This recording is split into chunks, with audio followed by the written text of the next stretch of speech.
Thank you. Welcome to graduation class 2018. Once again, we have forgotten to put the tissues on the table for parents. We're sorry about that. And really, it's not a regular night at a comedy club because it feels more like valedictorian night at Absolute.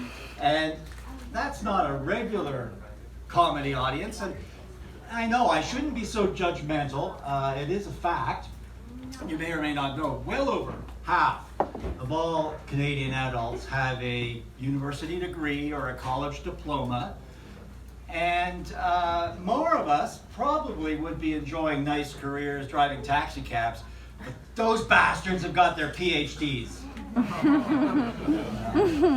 My bachelor's, complimentary diploma, certificates in system dynamics leadership and CQI, TQ something probably qualify me to pull a rickshaw. Welcome. I'm here because I love comedy. I love comedy shows. I saw a wonderful show. It wasn't that long ago. It was a benefit, a fundraiser for emergency first responders. It was very heartwarming.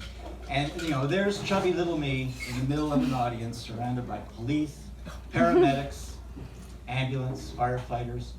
And I'm just circled with bravery and courage.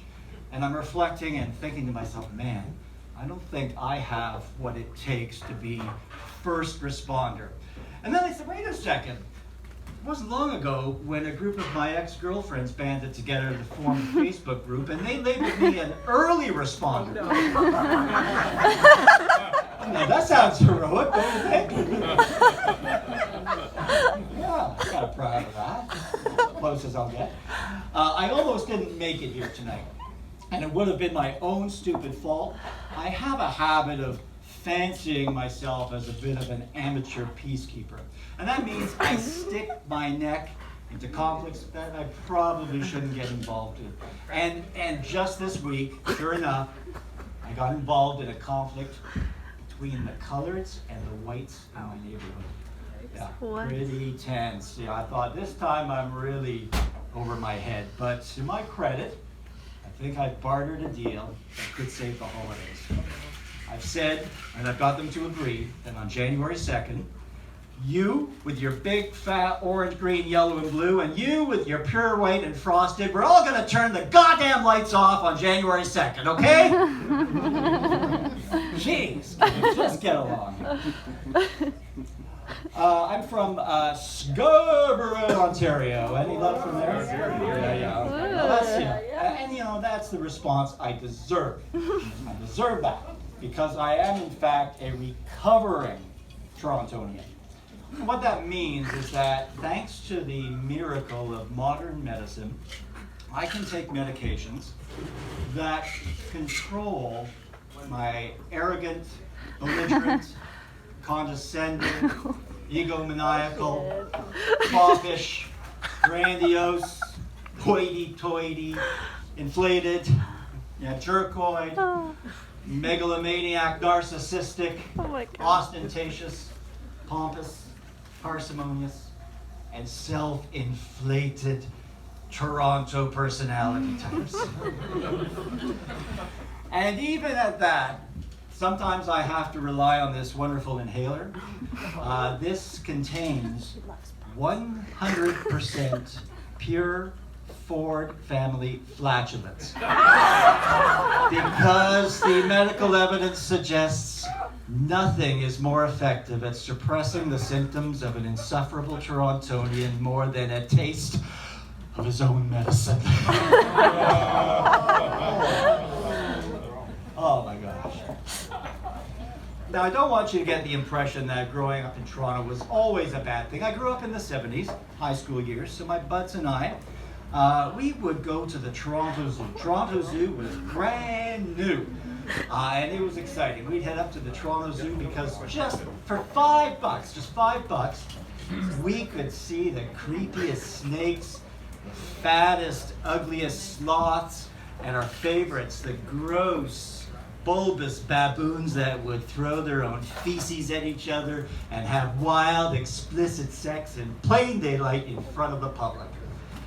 And I know our friends would say, Hell, you can see that on Yonge Street on a Friday night. But this was just $5. My mom was an immigrant. She came from England, attracted by the siren call of the male species with a dental plan. And she quickly found herself in that predicament of being a single mom, raising 2 kids. And, it was kind of tough. That was tough. And, my brother and I, we didn't like thinking of ourselves as being poor. But there were occasions where, we couldn't help but feel a bit needy. And then someone would come along and say, boys, that attitude is self-defeating.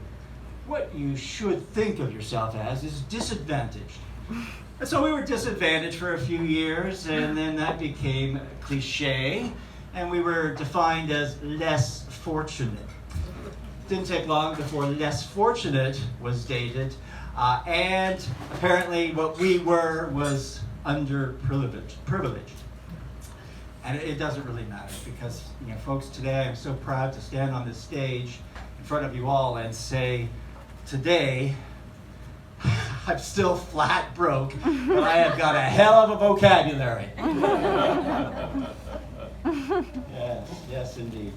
Mom was an accountant. Now, I don't want any of you to jump to those stereotypes of accountants, humorless, penny-pinching math nerds. No, my mom was, in fact, a very compassionate, warm person. In fact, for example, what she would do every night, she would read us Disney stories at bedtime. Disney stories at bedtime. And you might be surprised to know what my favorite was. It was actually Snow White and the Seven Dwarfs.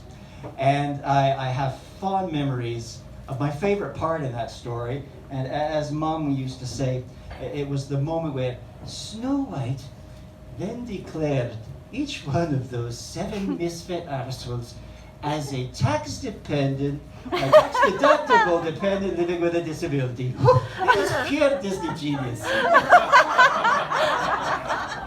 And then she would say, and let's review last night's lesson, Ducky.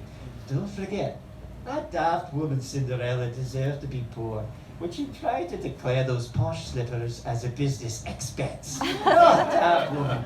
And always remember the lesson from that daft wanker. What was his name, David? Eric. Yes, Eric from The Little Mermaid.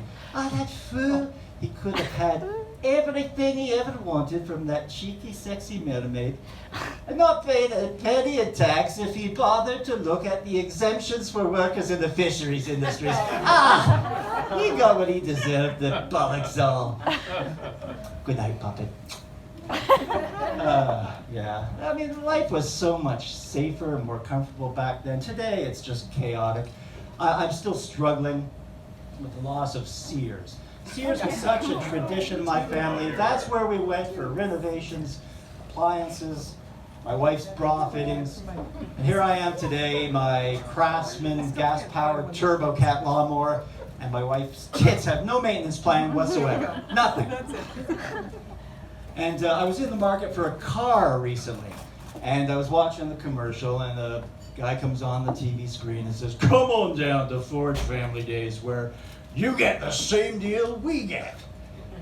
So why not? I went down there.